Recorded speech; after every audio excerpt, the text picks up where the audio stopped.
Je suis l'animateur de la conférence, c'est-à-dire que je m'occupe des relations institutionnelles du Salon du Crédit. Il y a un certain nombre de gens qui me connaissent parce que ça fait quelques années que je traîne mes guêtres dans l'institutionnel de l'intermédiation bancaire. Donc on va parler de formation ce matin. Vous savez que suite aux différentes réglementations, la formation est devenue obligatoire. Une formation initiale et une formation ensuite continue. Un peu différente en fonction des activités, assurance, intermédiaire bancaire. Et on ne parlera pas d'immobilier ici, mais ça pourrait être le cas. Voilà. Et donc je vais passer la parole dans l'ordre de gauche à droite. À Bertrand Joanne d'abord d'Accélérance. Merci Bertrand. Gaëtan Mas d'Essor Conseil. Merci Gaëtan. Michel Sister de Stradi Conseil. Merci Michel. Et on va d'abord parler de transformer une obligation en opportunité. Aujourd'hui, effectivement, ça a été pris comme une obligation. On se rend compte avec le temps, dans les équipes, dans mes équipes, ça a été le cas, que ça a permis de professionnaliser tout le monde. Ce matin, j'animais une conférence avec la CPR. Évidemment, la CPR, je vous en parlerai en 2 mots après, est très sensible à ce que les formations du dirigeant pour l'accès à la profession et ensuite de vos collaborateurs soient parfaitement réalisées. Je donne la parole en premier à... on va toujours le même ordre, à toi. Pour répondre à cette question, transformer une obligation en opportunité. Alors oui, effectivement, on peut considérer que la formation, c'est quelque chose de contraint. Alors effectivement, les textes vous contraignent, vous, en tant qu'intermédiaire, à suivre un certain nombre de formations. Donc celle que vous connaissez le mieux, c'est ce qu'on appelle la formation, la DCI, Directive Crédit Immobilier, qui vous oblige chaque année à suivre 7 heures de formation. Alors, est-ce que c'est une contrainte, une opportunité? En tant que dirigeant d'organisme de formation, je ne vais pas vous dire que c'est une contrainte. Je pense que réellement, c'est une opportunité. À un moment donné, c'est une opportunité de monter en compétence. C'est ça le sujet de la formation. Il y a un vieux proverbe qui dit versus de la formation, c'est l'ignorance. On a essayé l'ignorance, ça ne marchait pas très bien, donc on s'est dit que la formation, ça pouvait être pas mal. Et je pense que par rapport à tous les sujets de réglementation qui vous concernent, qui vous impactent, je pense que d'avoir une petite piqûre de rappel, pardonnez-moi du terme, chaque année, ne peut finalement que vous rendre indispensable aux yeux de vos clients, aux yeux de vos partenaires bancaires, et puis à un moment donné, aux yeux de vos apporteurs. Donc je pense que réellement c'est une opportunité, mais on aura l'occasion de le développer. Gaëtan Mas, Essor Conseil. Effectivement, je rejoins Bertrand. Je pense que le maître mot sur les formations, alors quand je passe, j'ai vu pas mal de personnes sur le stand qui me parlent de formation obligatoire. Mieux vaudrait parler de formation réglementaire ou de mise à jour des connaissances. Et le maître mot, c'est d'anticiper, je pense. C'est pas de s'y prendre au dernier moment en se disant bon, on est au mois de décembre, il faut absolument que je fasse mon MCD, ma DCI de 7 heures, si possible en e-learning, parce que ça va vite, parce qu'effectivement c'est important, c'est un gage de qualité aussi pour vous et auprès du public avec lequel vous travaillez. La deuxième chose, c'est aussi de se préparer à cette formation. C'est de se dire pourquoi je la fais, quels sont les objectifs pédagogiques, qu'est-ce que ça va m'apporter, qu'est-ce que ça va apporter aussi à mes collaborateurs dans ma structure. Et la dernière chose pour les personnes qui ont des salariés, c'est peut-être d'utiliser aussi cette formation réglementaire dans un parcours de formation. Je rappelle qu'on a les entretiens professionnels qui sont obligatoires tous les 2 ans et c'est peut-être le moment de réfléchir et d'intégrer dans un parcours de formation vente, formation voilà, pour développer les compétences de ses salariés et l'intégrer sur un parcours annuel, ce qui permettra de donner plus de consistance. Bonjour, Michel Tisser, Stradi Conseil. Alors bien entendu, comme mes excellents confrères, je ne peux qu'aller dans leur sens au niveau augmentation des compétences. Nous avons tous besoin d'élever les compétences compte tenu de l'inflation législative que nous avons. Et si vous n'êtes pas persuadé du bien fondé de ces formations, je vous invite à aller voir les innombrables textes pénaux qui vont vous rappeler que c'est effectivement un plus, mais aussi une contrainte, parce que si vous avez le malheur d'oublier de faire vos formations, les sanctions seront multiples. Voilà, je le disais ce matin avec la CPR. Pour ceux qui me connaissent, je suis administrateur de l'ORIAS, je siège aux pratiques commerciales de la CPR, je suis nommé par le ministre au CCSF.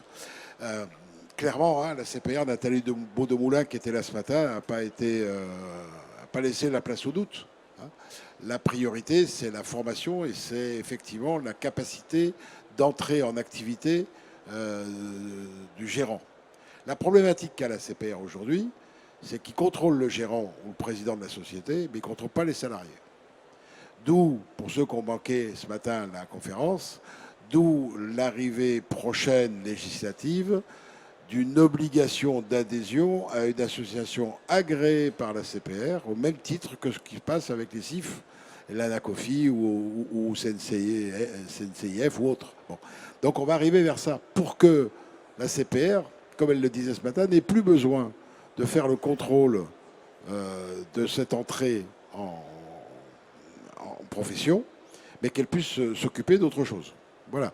Donc, inutile de vous dire que les sociétés de formation qui sont là présentes vont être très, très, très occupées parce qu'aujourd'hui, il y a encore, malheureusement, et on s'en rend compte, et comme le disait Michel, on voit passer des avis législatifs où des gens font ce métier sans être absolument suivre la formation. Ça ne sera plus possible. Voilà. Donc, c'est une obligation. Hein. Le sujet suivant, bon, vous êtes tous conscients, si vous êtes là de toute façon et si vous écoutez la conférence, c'est que vous êtes tous absolument conscients que cette obligation est une opportunité et que de toute façon, même si ce n'était pas une opportunité, soyons clairs, c'est contraint. Hein. Même si on a dit que ce n'était pas bien de dire que c'était contraint, ça allait quand même. Bon. En revanche, vous avez des aides. Alors moi, j'y comprends pas grand-chose. Parce que ça, c'est vraiment pas mon métier. Donc là, je vais vite repasser la parole aux professionnels qui vont vous expliquer comment vous pouvez avoir des aides au financement de la formation. C'est peut-être le plus important quand même. Hein. Alors, je vais faire dans l'autre sens. Maintenant, on va passer par Michel. Je ne vais pas vous abreuver d'acronymes et de chiffres. Ce qu'il faut savoir, c'est que les formations annuelles que vous avez à faire, à subir, ou au contraire, qui vont vous aider à mieux comprendre ce qu'il faut faire et à être dans les clous, sont pratiquement prises en charge par les organismes collecteurs. Alors, le problème, c'est que nous sommes en plein milieu d'une réforme qui est, comme toutes les réformes que nous avons dernièrement, sûrement rédigées par des gens qui ne connaissent pas le terrain et qui vous abreuvent d'un langage administratif, dont les OPCA sont devenus des OPCO. On ne doit pas aimer les arbres en France, hein, parce qu'il a fallu refaire les plaquettes, des choses. Vous avez un CPF qui est centralisé maintenant avec un site spécial. J'ai essayé de m'y faire référencer, je ne sais pas si vous l'avez fait, il est en route depuis un petit mois ou 15 jours. C'est absolument incompréhensible ce qu'il demande. Sachez toutefois que vous avez la possibilité de vous faire en prendre en charge ces formations et donc elles seront au niveau financier indolores pour l'entreprise et que malgré tout, le temps passé par vos salariés à faire ces 7 heures vous rendront des gens plus responsables et sûrement plus compétents et apporteront une véritable valeur ajoutée à votre entreprise. Effectivement, on fait face, nous aussi, organismes de formation, à une réforme, à des changements, à des mouvements, avec cette réforme du 5 septembre 2018, qui s'appelle la loi Avenir, pour la liberté de choisir son avenir professionnel. Au-delà de la formation réglementaire, c'est vrai que c'est un peu complexe. Quand on fait une action de formation, il faut réfléchir à 3 choses. La première chose, c'est l'ingénierie pédagogique. Quand je veux faire un parcours à un salarié, qu'est-ce que je vais mettre dedans? Qu'est-ce qu'il a besoin? Quelles compétences je souhaite lui développer? Qu'est-ce que lui souhaite aussi développer comme compétences? La deuxième chose, c'est l'ingénierie de parcours. Comment je vais faire mon action de formation? À quel moment? Est-ce que je vais le faire en un bloc? Est-ce que je vais le faire en alternance? Sur une année? Sur 2 années? Et la troisième chose, qui est très importante, c'est l'ingénierie financière. C'est quels fonds je vais pouvoir effectivement aller chercher pour pouvoir financer mon action de formation. Alors, il y a beaucoup de bouleversements et je pense qu'il faut réfléchir sur vous, ce que vous avez besoin pour vous-même ou pour vos salariés. Je souhaite embaucher une personne demain, je peux réfléchir à un contrat en alternance. Il y a des financements possibles de la part de Pôle emploi pour former en amont la personne avant de l'intégrer dans l'entreprise, qui s'appelle la POE, préparation opérationnelle à l'emploi, individuelle ou collective. Et derrière, après, sur l'alternance, il y a eu beaucoup de changements, puisqu'aujourd'hui, pour faire un contrat de professionnalisation, il n'y a plus forcément besoin de certification. Et on va faire aussi appel à vous, entreprises, puisqu'on commence à en entendre parler, des formations en situation de travail. C'est-à-dire que les entreprises sont aussi acteurs de la formation, par le biais du tutorat. Et vous, en tant qu'acteur, vous allez aussi pouvoir bénéficier de fonds de la formation professionnelle à ce titre. N'hésitez pas à vous rapprocher de votre OPCO, de votre organisme de formation, qui est là pour vous, justement pour vous conseiller et travailler avec vous sur de plans de développement des compétences. Chez Essor Conseil, on propose, nous, par exemple, de faire des audits, c'est-à-dire de s'arrêter, de faire un flash à l'instant T, de voir où on en est et de pouvoir proposer ensuite un plan de développement global des compétences. Effectivement, on peut aussi être amené à travailler sur le compte personnel de formation de transition professionnelle qui remplace le CIF pour un salarié qui vient vous voir lors de son rendez-vous annuel et qui souhaite quitter l'entreprise. Vous, en tant que dirigeant, vous pouvez aussi l'accompagner, cette personne. L'accompagner pour quitter l'entreprise ou pour se développer aussi dans l'entreprise. Vous avez un poste à pouvoir de manager, vous souhaitez pas forcément recruter en interne, mais justement faire monter une personne en compétence au sein de l'entreprise. Aujourd'hui, il y a un dispositif qui s'appelle la PROA et qui sera financé par votre OPCO dès le début de l'année prochaine. Donc il y a beaucoup de leviers, on pourrait en parler toute la matinée. Donc n'hésitez pas à vous rapprocher de votre organisme de formation ou tout simplement aussi de votre OPCO. On a la GFIS, on va à Atlas aussi, qui est l'émanation du FAFIEC et d'Opcabaya, avec les branches professionnelles. Et les branches travaillent aussi, il faut le savoir, que les branches vont proposer de faire des actions collectives. C'est-à-dire que nous, on répond aussi à des appels d'offres, parce que c'est aussi des demandes et de l'émanation de vous, acteurs du métier, parce que vous avez besoin de vous développer, à la fois pour vous et puis aussi pour vos salariés. Je vais compléter sur deux ou trois choses. Donc la réforme nous impose, nous, en tant qu'organisme de formation, de répondre à des obligations qualité. Et donc, à partir de 2020, va se mettre en place ce qu'on appelle la certification nationale, donc qui obligera tous les 18 mois les organismes de formation à répondre à un certain nombre de critères qualité. Et ce sont ces critères qualité qui vous permettront, vous, à un moment donné, de bénéficier des dispositifs de financement. Donc j'insiste là-dessus, c'est vraiment quelque chose de déterminant. Et il y a quand même quelques bonnes nouvelles dans toute réforme. C'est que la partie financement du développement des compétences s'arrête pour toutes les entreprises de plus de 50 salariés. Ce n'est pas pour ça qu'elles vont arrêter de cotiser. Par contre, elles vont arrêter de pouvoir en bénéficier. Ça veut dire qu'il y a plus d'argent demain pour les entreprises de moins de 50. Donc pour vos salariés, c'est plutôt une bonne nouvelle. Et la troisième bonne nouvelle, c'est le compte personnel de formation qui est ouvert aux indépendants. Je pense que pour certains d'entre vous, vous êtes indépendants. À partir du 1er janvier 2021, le compte personnel de formation a été élargi à l'ensemble des populations, qu'elles soient salariées, qu'elles soient indépendantes. Ça veut dire que il y a quand même plutôt des bonnes nouvelles qui vous permettront effectivement de bénéficier de dispositifs. Je ne vais pas revenir sur ce qu'a dit Gaëtan, c'était parfait, je n'ai rien à ajouter. Merci Bertrand. Si je comprends bien ce que tu viens de dire, Bertrand, ça veut dire que les associations devront être certifiées. D'accord ? J'en connais déjà qui le sont. Tout le monde ne l'est pas. Donc ça sera à votre vigilance de vérifier que l'association est bien certifiée afin de pouvoir bénéficier des différentes aides.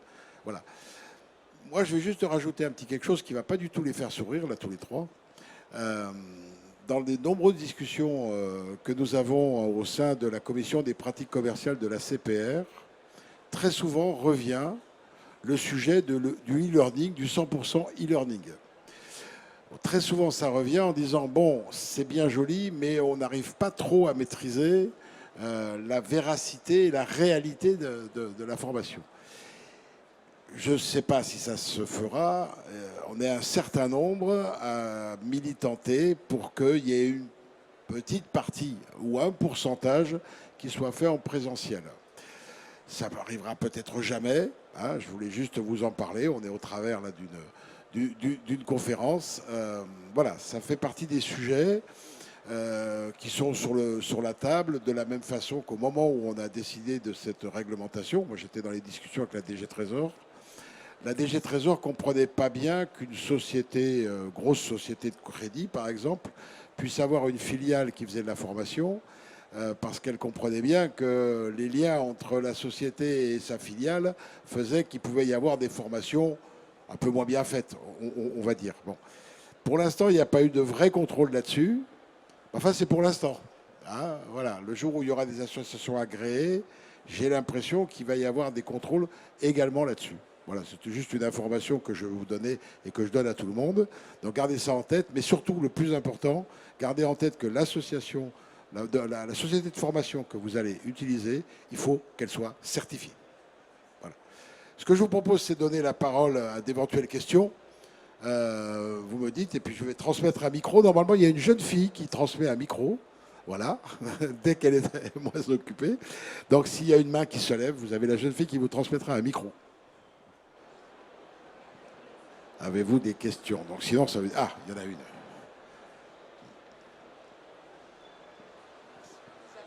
Oui, bonjour, Charles Cotin, Le Bon Emprunt. Bon, je pense que vous avez partiellement répondu, mais je veux être certain de la réponse, notamment par rapport aux indépendants. Vous avez parlé très souvent des salariés. Moi, j'ai une petite structure avec des indépendants. Le dispositif sera le même, hein, c'est bien cela, à partir de 2021. D'accord. Très bien. Merci. Alors effectivement, il faut bien faire la distinction entre... Alors ça, c'est la problématique française, hein, c'est-à-dire qu'on considère, vision URSSAF, hein, je vais bien parler vision URSSAF, le statut d'indépendant, il est considéré comme étant un statut qui n'existe pas dans les faits. Bon, ça veut dire que le législateur jamais ne s'est penché sur la formation et sur le financement de la formation, si ce n'est des quelques dispositifs dont vous pouvez disposer.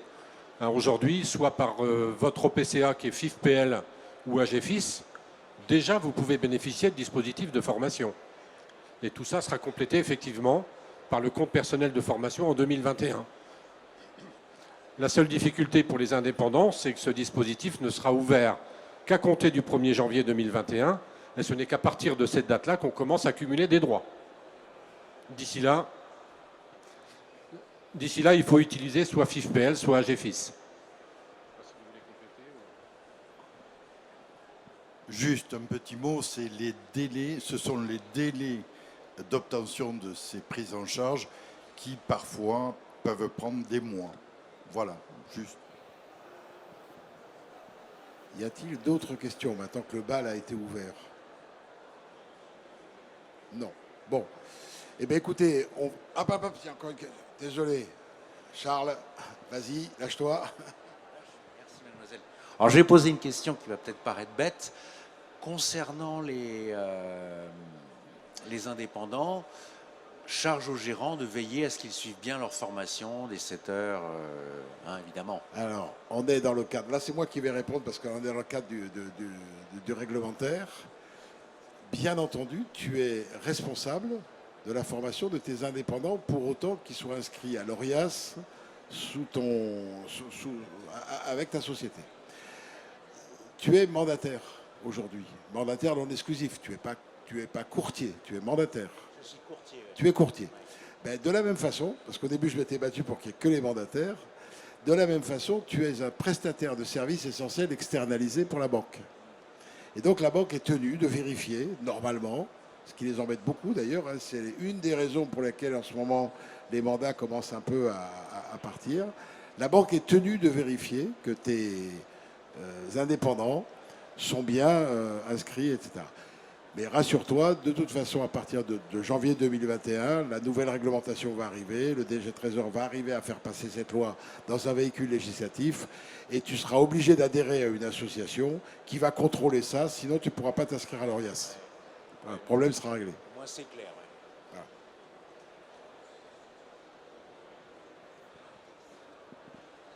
Ah oui, madame.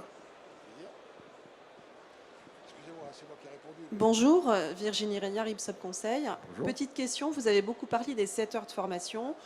Cette année, il y a également des obligations sur le volet assurance. Est-ce que vous pouvez nous en dire un petit mot?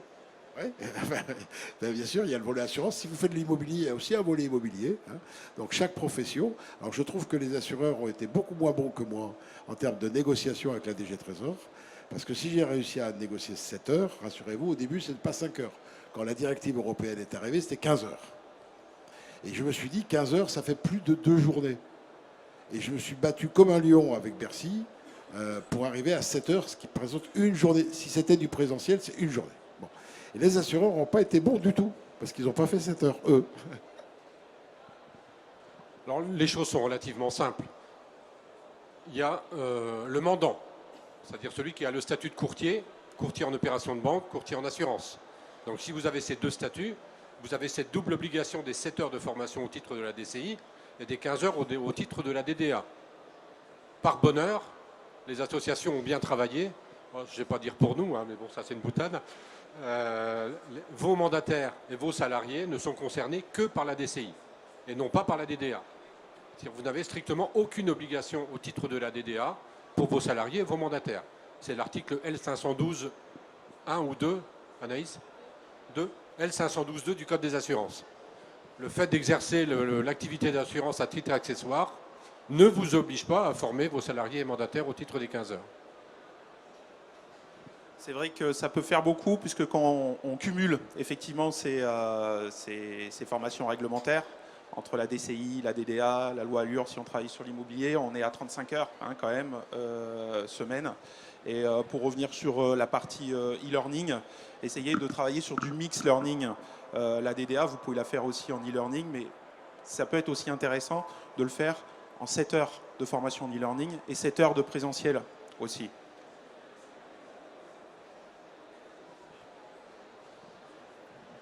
Y a-t-il d'autres questions? C'est le moment. Bon, il n'y a pas d'autres questions. Je vais remercier Bertrand, Gaëtan et Michel de s'être... mais j'imagine que tous qui sont là, vous avez tous un stand quelque part sur le stand. Voilà.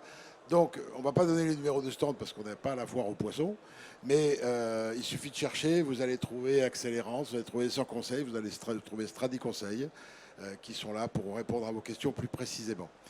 Je vous souhaite une excellente journée. Je vous remercie de votre attention.